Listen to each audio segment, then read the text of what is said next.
How about the third one? Si Erik Erikson, Psychosocial Theory. So, ito si Erik Erikson. So, alamin muna natin yung dalawang konsepto niya. Meron siyang tinatawag na syntonic and dystonic. Okay, para hindi kayo malito, tandaan nyo muna yung dystonic from the word dys. Di ba yung prefix na dys, ibig sabihin negative, pangit. Okay, so, pag sinabi namang syntonic, kung negative ang dys, ang syn, positive.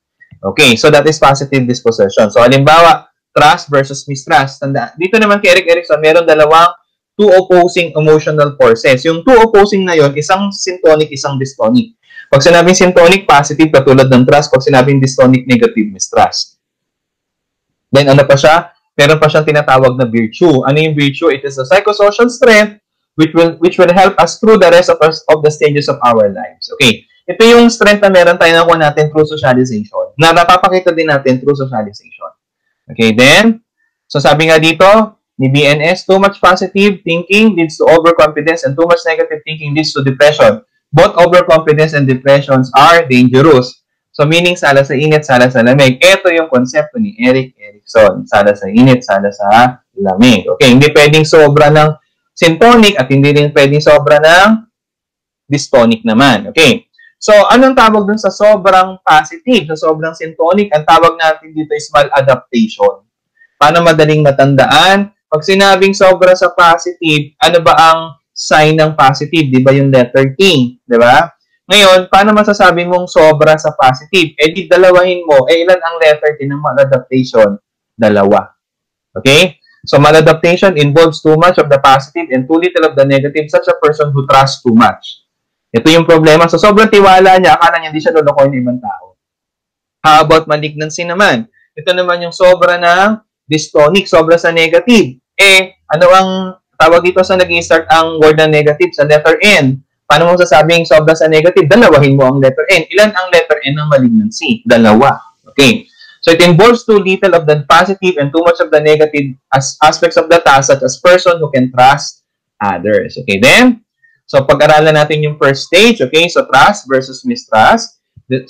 Syntonic is trust, mistrust is dystonic. Anong description? The goal is to develop trust without completely eliminating the capacity for mistrust.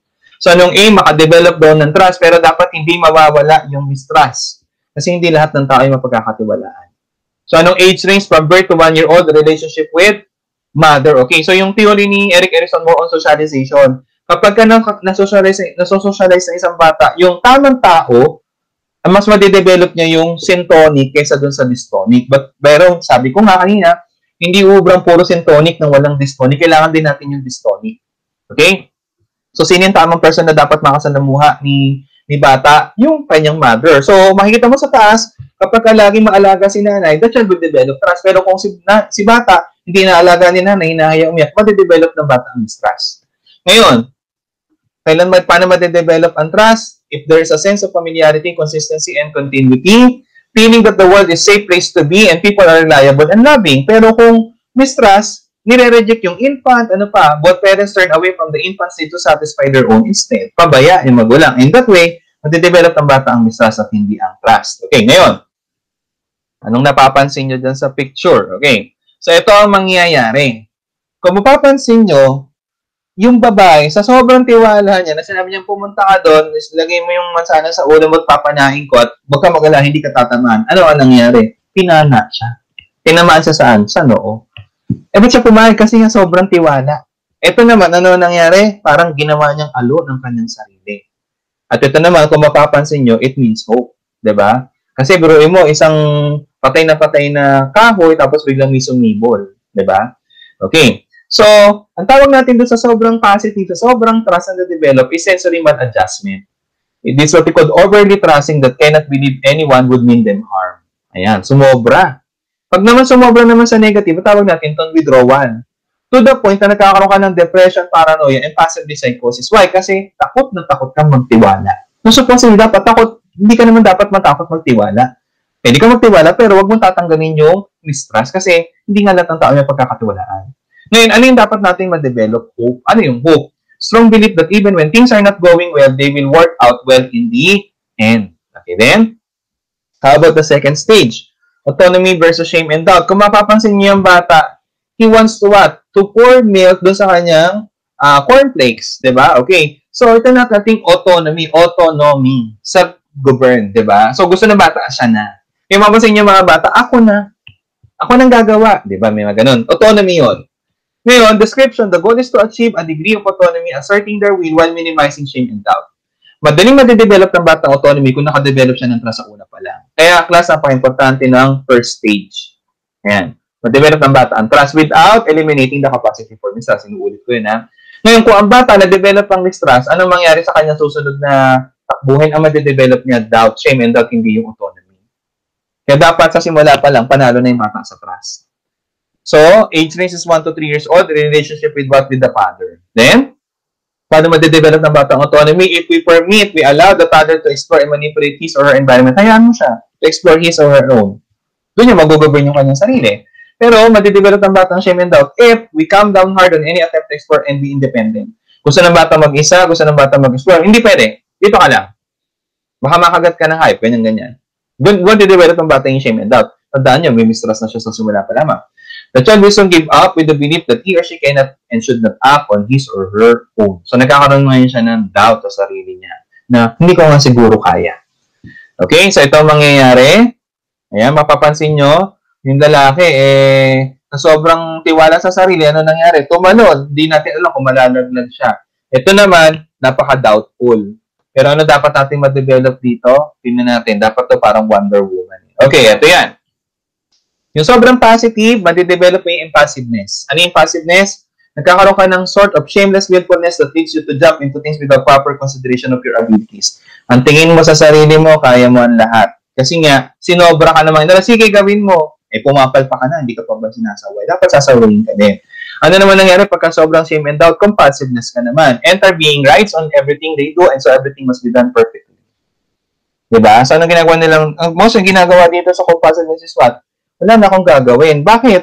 Kasi pag ginawa ko kailangan daw perfect, ba't pa ako gagawa? Kung mali naman pala. Diba? Kasi una, wala ka ng confidence sa sarili mo So, ano ngayon yung dapat ma-develop na virtue dito? The willpower or determination or what we call can-do motto na kaya ko to. Sabi nga ng mga Korean nagala, aja-aja. Then, stage number 3, initiative versus guilt. The goal is to learn initiative. Pag sinabi natin initiative is what? To act on your own. Even parents do not approve. Bakit natin ito nagagawa kung una na-develop natin ng trust at the same time, nagkaroon tayo ng autonomy? Magkakadevelop talaga tayo ng initiative. Pero kung nagka-develop ka ng mistrust, nagkaroon ka ng shame and doubt, eto ka, bagsak ka sa guilt. Okay. So, age range is from 3 to 6 years old in the relationship with what? With family. So, pag may ginagawa yung bata, initiate niya, hayaan natin. Pero dapat nandun ka pa rin para isusubaybayan natin sila. Then, we'll develop initiative if we allow the children freedom to explore and master new tasks. Hayaan mo siya. Matuto siya. Ano kung masaktan? Ando ka naman Dapat tayo mo, hindi yung pababayaan mo. Diba? Then, we'll develop guilt if we curtail freedom. Anong sabihin ng curtail freedom? Parang kinurtinahan mo yung bintana. Sinaraduhan mo yung kalayaan ng bata na makagawa siya ng mga bagay. Tapos, ipinararamdam mo sa kanya, yung ginagawa mo, wala yan. Walang kwenta ginagawa mo. So, the children become passive and feel guilty about doing things on their own. Okay, then? So, anong mangyayari? Eto, ayan. So, pag sobrang positive ng tawag dito ng initiative, magkakaroon tayo ng ruthlessness. Again, pag sinabing initiative, yung sinimulan mo, di ba? Gusto mong gawin. Okay. So, ito mangyayari, dahil sinimulan mo, wala kang pakialam kung meron kang masaktan. Ang importante, magawa mo yung gusto mong gawin. Okay. Kasi sumobra ng initiative. Then, how about inhibition? Pag sinabi natin inhibition, from the word inhibit, afraid to start and take a lead on a project. If it fails, they will be blamed. Ayan. Kaya mostly, nagkaroon nga ng compulsiveness. Ba't pa ako kikilos? Pagka nagkaroon ng problema, pumalpak, sisisihin din ako. Kaya dapat ma-develop natin dito yung virtue, courage. Okay, so yung courage is the capacity for action despite a clear understanding of your limitations and past failings. So kahit sabihin natin hindi kaya, i-go natin pero dapat with thinking pa rin na hindi tayo dapat nakakapanakit ng kapwa natin. Okay, then, how about stage number 4, industry versus inferiority? Pag sinabi natin industry, the goal is to develop a capacity for industry while avoiding an excessive sense of inferiority. So, kapag sinimulan mo, dapat tapusin. Diba? Industrious, masipag dapat. Then, inferiority naman, yun yung doubt mo sa sarili mo na, hindi ko kayang gawin. Okay? Age range is from 6 to 12 years old. in the relationship with neighbors and schools. Okay, we will develop industry if, for example, in everything that we do, okay, because of the initiative, nagawa mo, kasi masipag ka talaga, binigyan ka ng rewards, pinaraise ka using words of encouragement. Then, we will develop in priority if yung ginagawa natin, ini-ignore, na to the point ka sabihin na, walang kwenta ginagawa mo. Ano pa, nire-rev up, and as well as what, dinederide yung children's effort. Ito ba? Ito ba ginawa mo? Pinagirapan mo mag-aapon? Di pangit-pangit? Idumi-dumi? Hindi ka naglinis? Yan. Then, so, ganito yung mangyayari ngayon pagka nasobrahan tayo ng industry at nasobrahan din tayo ng inferiority. Una, magkakaroon tayo ng narrow virtuosity sa sobrang industry. So, anong mangyayari dito? Children who were not allowed to be children. Na para bang, siyempre, pagka children, meron pa rin, andyan pa rin yung room for improvement, room for failure. Ang nangyari, hindi ka pwedeng magkamali. Parang malaki, ang nangyari ngayon, yung bata, hindi bata. Nagiging matanda na.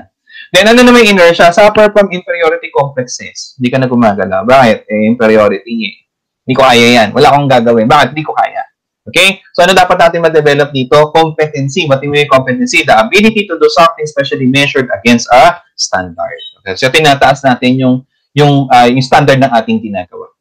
Then, how about number 5? Identity versus role confusion. So, kitang-kita nyo naman si Miss Catriona Gray. Okay? So, kitang-kita pa lang sa kanyang national costume, kitang-kita na yung identity ng kanyang pagiging Pilipino. Samantalang nasa baba, ay hindi niya alam kung sino ba siya dito. So, the description is to seek independence from parents, achieve physical maturity, and are concerned about what kind of persons they are becoming. Okay. Kung kay Sigmund Freud, ang pinaka-importante ay ang phallic stage kasi nandun ng identity. Kay Erik Erikson, nasaan ang pinaka-importanting stage? Nasa stage number 5, identity versus role confusion. Kasi ang identity causes a lifetime. Okay, tandaan niyo yan kasi matatanong yan sa rep. Kadalasan sa natin na-develop ang adolescence, anong stages of development sa adolescent period? Ang adolescent ay adolescent, walang middle, walang early, walang late adolescent. Adolescent lang. Tandaan niyo din yan kasi may tanong din sa rep ng exam. So, age range is from 12 to 20 years old in the relationship with what? With the peer group. Okay, how are we going to develop identity? If we're going to try many neurons, remember, identity foreclosure, moratorium, and then identity achiever. The identity develops if they experience continuity in their perception of self. Kung tinaray niya tapos tuloy-tuloy, yun ang magiging identity ng bata. Then, we'll develop role confusion if he or she experiences role confusion or a negative identity. Yung para bang hindi ko alam kung sino na ba talaga ako o sino ako magiging. Okay, then, katulad nito, ano mangyari pagka nasobrahan tayo ng identity at pag nasobrahan tayo ng role confusion? Kung napapansin nyo, itong mukhang si Superman na ito, itong Pilipino na masyado siyang na-focus sa kanyang idol na si Superman. Kaya na nangyari, kada taon ay pinapa-opera niya ang kanyang mukha o yung parte ng kanyang katawan para mamukhang si Superman. Okay? So, pagka sobrang positive sa identity, ano ang mangyayari? Magkakaroon ka ng fanaticism. Ano yung fanaticism? A person so involved in a particular role in a particular society that there is no room left for tolerance. Ayan. So, involved ka na doon sa particular role mo. Katulad na nangyari dito na para niya, siya si Superman, up to the point na nagpapa-opera na siya, na laging gusto niya siya si Superman, mukha siya si Superman. Ano naman yung sobrang role confusion? Nagkaroon ka ng repudiation. So, sa repudiation, you reject their membership in the world of adults and reject their need for identity. So, wala ka ng identity, ayaw mo sumama sa ibang mga tao, saan gusto mo? Mag-isa na lang. Ngayon, anong kailangan natin ma-develop dito? The fidelity. When we say fidelity, the loyalty. The ability to live by society standards despite their imperfections, incompetencies, and inconsistencies. Sabi nga, you are who you are, okay? Kumbaga sabi ng iba, don't mind what other people says about you, and ikaw to diba? Maging happy ka kung sino ka. Maging loyal ka dun sa identity na meron ka. Okay, then, how about pang-anim na states, intimacy versus isolation? The goal is to reach out and make contact with other people and to piece one's identity with that of others to develop intimate relationships. Alam naman natin, di ba, pag nag-start sa kaibigan, pag nakita mo magkakasundo kayo, diligawan mo na. And then, kailangan yung ideas niya, yung mga thoughts niyo, iisa. Di ba? Okay, so age from 20 to 40 years old in the relationship with what? The partners in friendship and sex competition. Okay, then, so we'll develop intimacy if there's ability to share with and care for others. Yung willing ka na kumbaga hindi na sarili mo yung iintindihin mo, ibang tao din yung special someone mo. Then sa isolation naman, failure to establish a close and intimate relationship. So because of that, anong gusto mo? Isolate, katulad nga nito. Kasi yun yung kailangan natin ngayon sa panahon ng pandemya. Ano? Social distancing, isolation. Okay, so, kasi dito sa picture, Kinuha ko to doon sa pelikula na nakalimutan ko yung pelikula. Momol. Ayan, yung Momol. Ayan. Di ba doon sa Momol, nakita lang sila, nakakilala. Tapos ano nangyari? May nangyari na.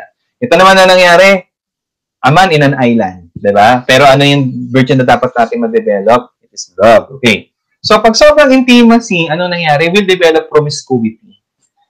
Ano yung promiscuity? Intimate to, freely to, easily, and without any depth to yung intimacy. Yung parang ba nakita lang kayo, oh, sige, go na tayo. Sex na tayo. Parang gano'n.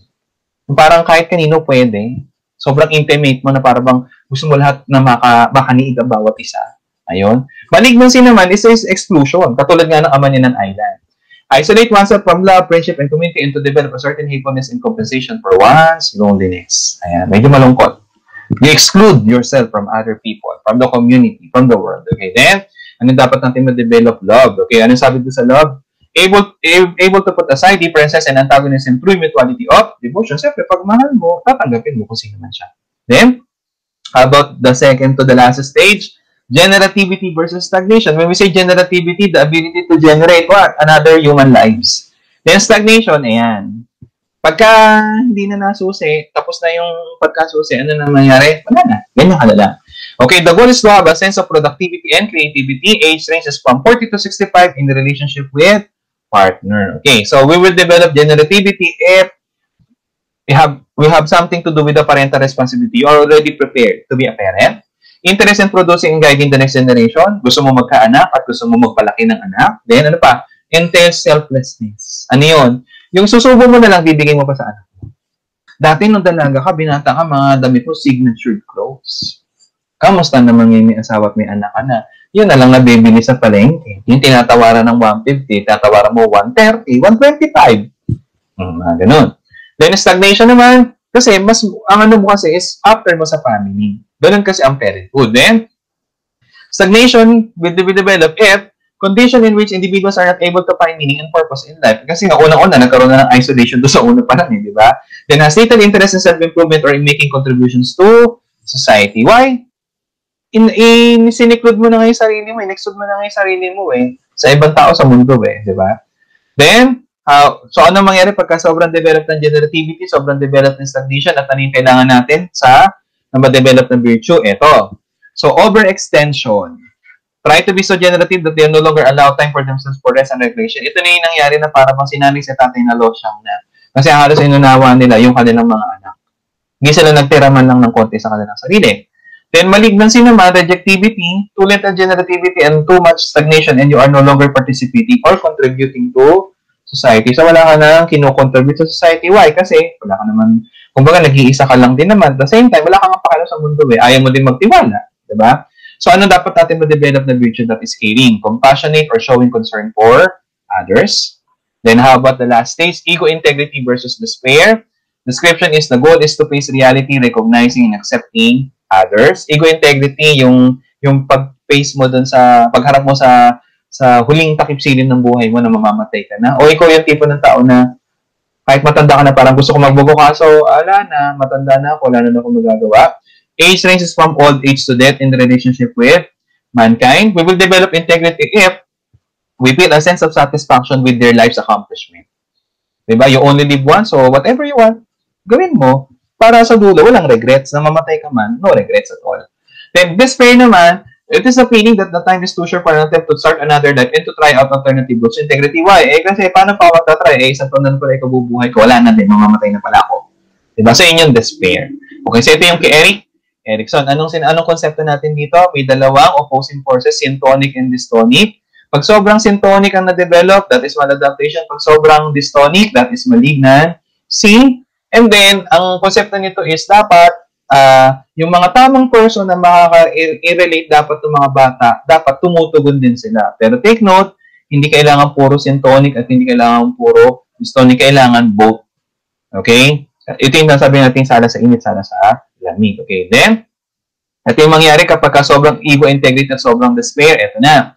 Sobrang ego integrity, dahil nalive mo yung life mo to the fullest, nade-develop mo yung konsepto ng presumption. And what is presumption? You believe that you alone is right and does not respect the ideas and views of the young. Ageism to. Diba? Na para ba, ako papunta pa lang, kayo papunta pa lang, ako pabalik na. Para ba lahat ng ako bilang matanda, lahat ng sasabihin ko tama. Ay, mga mali kasi mga kabataan kayo. Yun nangyari sa presumption. Pagka naman despair, sobrang despair, nagkaroon tayo ng disdain. Ano yung disdain? The person becomes very negative and appears to hypocrite. Yung para bang, gusto ko na mamatay, hindi ako na mabuhay. Eh, kasi nga, yung mga pinagdaan mo, puro negative eh. So, ano dapat natin ma-develop dito? Wisdom. And what is wisdom? The ability to make sensible decisions and judgment based on personal knowledge and experience. So, dapat be open-minded and not narrow-minded pagdating sa mga suggestions sa mga mas bata sa iyo, and then try to, kumbaga, i-compensate mo yung idea mo dun sa idea nila, at least magsama. Di ba? Hindi masama yung idea ko kasi mas matagal ako sa iyo eh. Mas matanda ako sa iyo ng buhay. Hindi ganun dapat. Mali yun. Then, how about number 4? We have Lawrence Kohlberg stages of moral development. Okay, yan po si Lawrence Kohlberg. Okay, so meron siyang tatlong level, pre-conventional, post-conventional, and then, pre-conventional, conventional, and then post-conventional. So, under sa pre-conventional level, moral reasoning is based on the consequence or result of the act, not on whether the act itself is good or bad. So, hindi alam ng batang kanyang ginagawa ay tama o mali. Pag siya ay pinalo, doon lang niya malalaman tama. Pag naman siya ay hindi napalo, okay yung kanyang ginawa. Okay? Stage 1 is from 2 to 4 years old. So, isa sa stage ng pre-conventional level is the punishment obedience. Tandaan natin moral reasoning is based on the consequence or result of the act, not on whether the act itself is good or bad. So, gagawin niya yun kasi hindi siya napalo. Hindi niya gagawin kasi napalo siya. Yung tatawag natin punishment obedience. So, one is motivated by fear of punishment, not to do that. Then, he will act in order to avoid punishment. Hindi niya gagawin yun. Ngayon, kung hindi siya napalo ng ginawa niya, gagawin niya yun. Kaya dito, halimbawa, nagbura yung bata. Paluin mo, bakit? Kasi, pag hindi mo siya pinalo, anong thinking ng bata? Tama ang kanyang ginawa. Pag laki nun, anong mangyari? Nagbumura yun. Then, how about the second level? 5 to 9 years old, mutual benefit. Mutual benefit, pare-parehas tayong nagkaroon ng benepisyo. Nakinabang ako, nakinabang ka. One is motivated to act by the benefit that one may obtain later. You scratch your back, I'll scratch yours. So, for example, halimbawa, si mami, iniwan si baby kila lola. O anak, magpakabait ka kasi may pupuntahan si mami. Pag nagpakabait ka, ibibili kita ng ice cream. So, dahil nagpakabait si bata, ano nangyari? Nagkaroon siya ng reward. Anong reward niya? May ice cream siya. Ngayon, kung hindi siya nagpakabait, huwag mong bigyan ng ice cream. Why? Kasi eto na naman tayo. Kapag bibigyan mo siya ng ice cream, tapos nagpasaway pa siya, ano akala niya? Tama yung ginawa niya kasi nabigyan mo pa reward eh. Di ba? Then, how about the second level? 9 to 20 years old. Conventional level. Moral reasoning is based on the conventions or norms of society. When we say norms, standard. Okay? This may include approval of others, law, and order. Ano sinasabi ng ibang tao at ano sinasabi ng batas. So, punta tayo sa stage number 3, social approval. Ito yung good boy, good girl orientation, their appearance to other people, and what will people will think and what will people will think and say. Okay, so for example, halimbawa, meron isang lola, hirap na hirap dun sa kanyang bag, tinulungan mo, tapos sabi ni lola, anak ko, iho, maraming salamat sa pagtulong mo, ganyan dapat talaga ang mga kabataan. So, hindi mo naman talaga alam na tama eh. Kaya naman nalang alam na tama pala yung ginawa mo kasi in-approve. Pero halimbawa, hindi mo tinulungan, tapos sabi mo, naku, yung bata na yan, tingin mo nga, may nakasaluhan ng mata, hindi mo tinulungan. Ayan, disapprove yung ginawa mo. Saan nanggagaling yung basis kung tama o mali? Doon sa approval of others. Yun yung norms ng society. And as well, yung law and order. So, dito tayo ng isa number 4. One is motivated to act in order to uphold law and order. The person will follow the law because it is the law. For example, nag-create tayo ng batas na pwede tayo magdala ng mga weapon for self-defense. Katulad ni si father, may dalang barel, si dalawang bata, may dala din 45, yung namang nagtatraffic may dalang espada, yung magpapadala ata sa pet shop, sa pet center o sa veterinary clinic, may dala ding barel, at yung si tatay mo papasok sila, pero may dala ding barel. Sumusunod lang tayo because that is the law. So dito, since this is the law, hindi pa natin, kumbaga, dahil tayo ay masyado pang, kumbaga yung pag-iisip natin, kasi 9 to 20 pa lang to Hindi pa ganun kalalim. Ano nangyari? We just only obey the law kasi that is the law daw. Kumbaga, we never try to analyze whether the law being implemented or the law being approved or being signed by the president is totally correct or totally not. Diba? Or incorrect. So, you will just only follow the law kasi that is the law. Kaya, kung nyo kung napanood nyo yung Purge Day sa Amerika, almost, diba? Almost all Americans, ginagawa nila yun. Kasi that is legalized. Pero sa atin, that is wrong. Diba? Pero sa isang batang 9 to 20, pwede daw gawin natin. Kasi that is the law. Eh, syempre, pag sumusunod ka sa batas, masunurin ka, di ba? Kung hindi ka susunod, doon ka magpapasaway.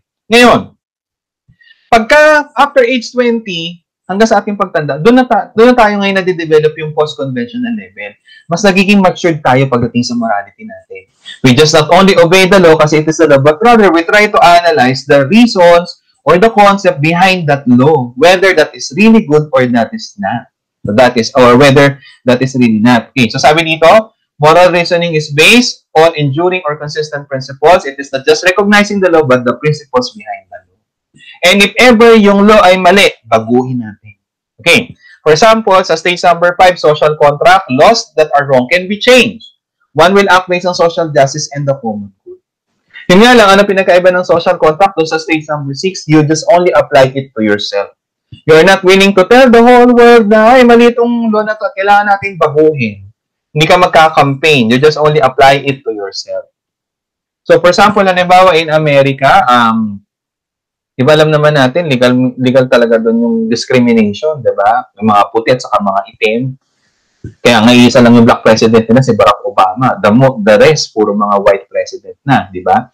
Okay, so, may mga bagay na kailangan baguhin. Ngayon, pag binabago, ina-apply mo lang sa sarili mo. Sa sarili mo lang yun. So, halimbawa, nakipagkaibigan ka sa isang itim, maganda yun. Pero, kung papakilala mo yung itim na kaibigan mo doon sa isang kaibigan mong babae na puti, at tapos hindi siya nakipagkamay, supposedly dapat pupuntahan mo si babae, sabi mo, bakit ganun? Nilikha din siya ng Diyos. Eh, pagka nasa social contract tayo, hindi ganun. Nakita mo na mali yung law, in-apply mo sa sarili mo, kaya nakikipagkamay kang doon sa mga blacks. Pero yung pagkaibigan mo na hindi nakipagkamay, wala na akong pakialam sa iyo. Sa akin ko lang in-apply, that's social contract. Ngayon, pagka stage number 6, ito na yung mas malalim na social contract. Ang tawag natin dito is universal ethical principle orientation. It is the development of one's conscience. Okay. So sabi dito sa development of one's conscience, having a set of standards that drives one to possess moral responsibility to make societal changes regardless of what? Sabi dito, regardless of sandali lang po regardless of consequence to oneself. So, yun ang sinasabi dito. Okay. Na kung saan, mapapansin natin, sa India ay meron silang caste system. Diba? Sa India, sa caste system ng India ay, tawag dito, diba, bawal tulungan yung mga pariyas. Diba? Yung mga pulube. Law yun Law yun sa India. Pero dito, anong ginawa ni Mother Teresa? Yun ang nilingap niya. At kaya naging universal. Why? Kasi hindi siya katulad ng social contract na in-apply lang niya sa sarili niya. Dito, anong ginawa niya dito? Ang ginawa niya is, nakita ng buong mundo ang kanyang ginawa. Nalaman ng buong mundo. And that's what we call Universal Ethical Principle Orientation. So, sana naiintindihan niyo yung pinagkaiba ng social contract at saka ng Universal Ethical Principle Orientation. Okay, then,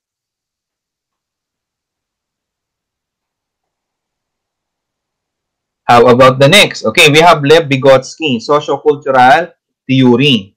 Okay. So, dito kay Lev Vygotsky, ang konsepto niya ay tatlo. May kinalaman ito sa theory ng cognitive development. Yun nga lang, hindi stages ang kanyang pinropose. Ang kanyang theory pinropose ay may tatlong factors na may kinalaman sa development ng cognitive natin. Nandun yung socialization, culture, and as well the language. Okay. So, una nating konsepto is yung scaffolding. Ayan. Makikita natin yung scaffolding pagka nagtatayo ng building, di ba? So, malaking bagay ang scaffolding kasi through scaffolding, nakakaya na ng tao na magtayo ng matataas na building. Diba? So, pag sinabing scaffolding, sabi dito, the key theme of Vygotsky's theory is that social interaction plays a very important role in cognitive development. Unang key is what? Socialization. We learn through socialization. Second one, scaffolding is Vygotsky's term for the appropriate assistance given by the teacher to assist the learner accomplish a task. Kung tutulong ka, tulungan mo, pero wag mong gawin lahat. Yun ang problema ngayon pagka sa mga nanay na nagmo-module ng mga module sa mga anak-anak nila. Kadalasan sino sumasagot? Nanay na. Eh, natulungan ni nanay yung bata, pero ang tanong, appropriate assistance ba yun? Hindi. Okay? Pag sinabing scaffolding, appropriate lang. Tama lang. Hindi ikaw ang gagawa ng lahat. Then, sa pagbibigay ng scaffolding, dapat scaffold and fade away technique. Ano yung scaffold and fade away technique? As the learners become more proficient, able to complete tasks on their own that they could not initially do without assistance, the guidance can be withdrawn. So sa una, gagabayan mo yan. Pero pag nakikita mo ng kaya na niya, bitaw ka na, hayaan mo na siya. That's what we call scaffold and fade away technique. So una, tuturuan kita, pero sa dulo, dapat ikaw na. Hindi yung tinuruan kita, bukas makalawa, hanggang sa matanda ka na, tinuturuan pa rin kita. Hindi obra yun. Hindi appropriate assistance sa binibigay mo doon. Okay? Then, ano yung pinakaiba ng theory ni Vygotsky at saka ni Piaget? Okay? Kasi nakita sila eh. Kaya lang, talaga mas matanda na sa Jean Piaget nung na-meet niya si Vygotsky. Okay. So, si Piaget kasi, more individual in focus. Nakita naman natin, di ba, dun sa wala sensory motor, pre-operational, concrete, and formal operational, wala talaga sinasabing socialization doon. Ng cognitive development ay natututunan natin on our own. Pero kay Vygotsky, ano sinasabi niya? Sa simula pa lamang, we learn through socialization. Then, Piaget believed that there are universal stages of cognitive development, which are the SPCF. Kay Vygotsky, hindi siya nag-propose, but rather, nagsabi siya na may mga cultural factors sa cognitive development. And then si Piaget, wala siyang pinropose na about language, but in Vygotsky, sinabi niya na importante ang role ng language sa cognitive development. Katulad ngayon, ano ang way ko para turuan ko kayo, para i-review ko kayo sa net? Yung language sa pinipili ko. Hindi ba? So, through language, nagkakaintindihan tayo. Kaya totoo din yung kay Vygotsky. Okay, so una is the social interaction. Effective learning happens through participation in social activities, making the social context of learning crucial. Ayan. Kasi remember, di ba, bawat isa kanyang-kanyang schema, merong mabilis ang process, merong mabagal, meron namang average lang. Ngayon, meron akong alam na hindi niya alam, na meron naman siyang alam na hindi mo naman alam, pero kung nag-socialization kayo, nagkaroon ng brainstorming. Marami tayong alam. Diba? So, we learn through socialization. Kung hindi kayo nakikipag-socialize sa teacher niya, matututo ba kayo? Hindi rin. Diba? Then, the second one is the cultural factors. One's culture view about education, how children are trained early in life, all can contribute to the cognitive development of the child. Katulad sa picture na to. Bakit ang mga batang Hapon, hindi masyadong gamay magsalita ng English habang bata? Kasi, in their culture, dapat muna? Nihongo muna. Unlike sa atin, gusto natin, paglabas pa lang ng bata, English speaking ka agad. That is our culture eh. Diba? Hindi sinabi ba natin, magagandang mata? Hindi. Beautiful eyes, beautiful eyes. Oh, diba? Then, how about the third one, the language? Language opens the door for learners to acquire knowledge that others already have. So, in other words, yung kaalaman na meron ako, the means for me to communicate with you is using the language. So, ito yung sinasabi ni Lev Vygotsky. Okay, then, for example, isang bata magpapabukas ng bag. Pag bubuksan mo yung bag, huwag mong totally buksan lahat. Yung enough lang na kung saan, doon lang nahihirapan yung bata na magbukas. Yun siya. Pero sa simula, di ba, hindi nabuksan ng bata, kaya nga humintulong sa iyo eh. Pag bibigyan mo ng tulong, scaffolding dapat appropriate. Okay, so ano gagawin natin? Pag bibigyan natin ng scaffolding, konti lang. Tapos bandang huli, hayaan mo siya ang magbukas. Ang tawag natin dito is what we call the potential level and the actual level. Yung batang hindi mabuksan ang bag, nahihirapan siyang buksan ang bag, ito yung actual level. Bakit? Kasi wala naman siyang nagawa. Bakit? Walang assistance na nakuha. Walang scaffolding na nakuha. Pero yung bata na tinulungan lang natin mag-unsip ng mahirap na portion ng kanyang zipper, and then hinayaan natin siya na ang magbukas totally ng buong bag niya, ay natawag natin potential level, which is with assistance. So, ang tawag natin sa dalawa na ito, tinatawag natin zone of proximal development. Pag sinabi natin zone of proximal development, the difference between what the child can accomplish alone and what she can accomplish with the guidance of another. Alam natin na pagkabata, hindi talaga niya magagawa. Zero at all. Diba? Pero kung with the assistance, with the right assistance given by the adult, alam natin meron siyang makukuha. And this is the formula of zone of proximal development wherein the potential level minus the actual level. Lagi mababa ang actual level kumpara ang mas mataas lagi ang potential level. Okay, and remember, when we give assistance, hindi lifetime, sabi nga, scaffold and fade away technique. Okay, then, mostly din, dapat ang nagbibigay ng scaffolding, okay, is yung mga more knowledgeable others. Sino yung more knowledgeable others or MPOs? With the guidance of the competent adult or more advanced peer, the child can perform at a higher level of competency, particularly sa potential level. Kasi ang potential level is with assistance, unlike ang actual level ay walang assistance. Okay? Tandaan, Anong ibibigay natin na guidance? Scaffolding na. Then, how about the last? Urie Bronfenbrenner's ecological theory. Yung kanyang theory ay may kanalaman sa sistema ng ecosystem o ecology na kung saan pagka nawala yung isa, apektado ang lahat. Okay? Halimbawa, nagtagtuyot. Pag tagtuyot, wala makakain yung mga zebra. Pag namatay yung mga zebra, wala makakain ng rio. Pag wala makakain, ang mangyari mo, mamatay. Apektado. Ano lang na wala? Grass. Pero lahat apektado hanggang dun sa pinakatap ng food pyramid nila. Okay. Then, the basic concept, Bronfenbrenner's model, also known as the bioecological system theory, presents child development within the context of relationship systems that comprise the child's environment. Okay, so ang bata, tawag dito, kung ano man siya ngayon, hindi dahil sa magulang lang niya. Maraming level ng environment na kung saan yun yung nagiging dahilan kung bakit siya nagiging ganito ngayon. So it describes the multi-part layers of environmental that has an effect on the development of the child. Take note, multi-part, different layers. So meron tayong 5 layers na i-discuss. So each layer has different structures, so i-discuss natin. Pero bago yun, pag-aralan din natin dito yung ripple effect. Changes or conflict in any one layer will ripple throughout other layers. Ang sinasabi ko dito is, pag nagpunta ka ng tubig sa isang kalmadong tubig, anong mangyari? Makikreate ng small wave. Ang tawag doon is ripple. Yung ripple na nakikreate na yan ay makapupunta hanggang dulo. At kung sa dulo ka magpapatang, makikreate yan ng ripple hanggang makarating sa dulo. Anong gusto kong ipaunawa sa inyong konsepto? Sa 5 layer, malayo man o malapit sa bata, still it can affect the child, directly or indirectly. Ang namatay ay ang nanay niya, pero maapektuhan ng bata. Ang na-promote ay ang tatay niya sa trabaho, hindi siya ang na-promote, hindi yung bata na-promote, ang tatay niya, pero maapektuhan pa rin ang bata. Okay, so ito yung sinasabi natin na 5 layer, okay?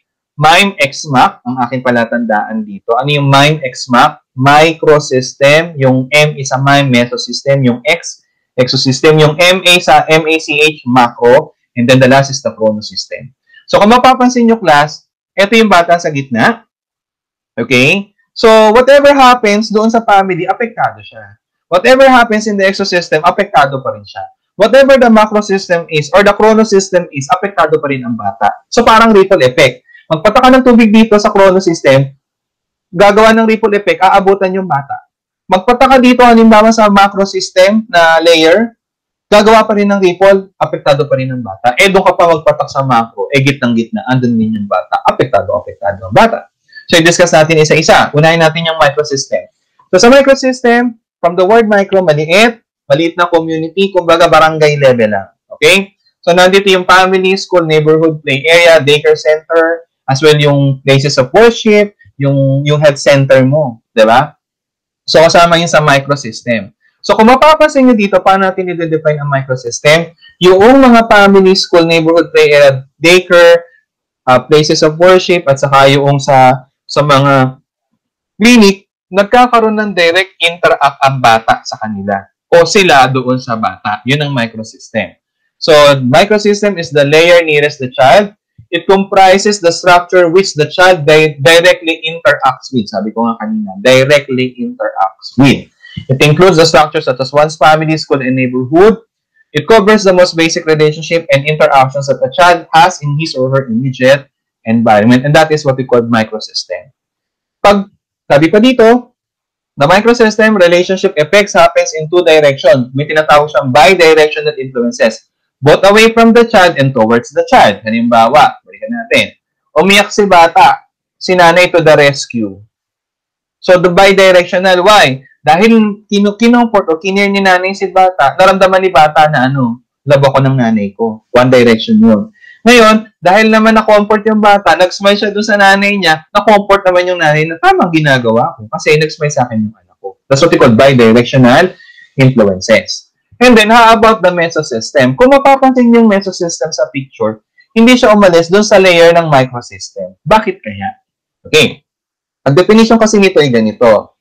Ang mesosystem kasi, ang microsystem, yung bata nagkakaroon ng direct interaction with the people around sa microsystem. But in mesosystem, hindi yung bata nagkakaroon ng direct interaction, but rather, yung mga tao sa family, school, neighborhood, daycare, peers, doctors, office, places of worship, sila mismo ang nagkakaroon ng direct interaction sa isa't isa.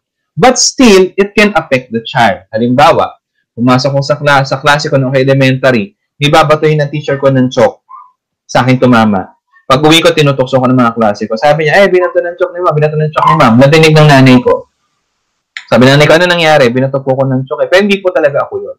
Anong ginawa ng nanay ko? Pumunta sa school. Sino nakipag-usap sa teacher ko? Hindi ako, nanay ko. Nagkasundo sila. Ang tanong, may epekto ba sa akin yung meron? Kasi kung magpapasabi ako, masusumbong ako ng teacher ko doon sa nanay ko. Ngayon, halimbawa, may pa-field trip si ma'am, ayaw kong pasamahin ni nanay kasi natatakot siya. Pero sinabi ko, kasama naman yung teacher eh. Si ma'am ganito eh. O, sige, papayag ako. So, in other words, class, pag sinabing meso system, itong mga struktura na to, ayan, itong group of peoples na to, sila mismo ang nagkakaroon ng interaction sa isa't isa.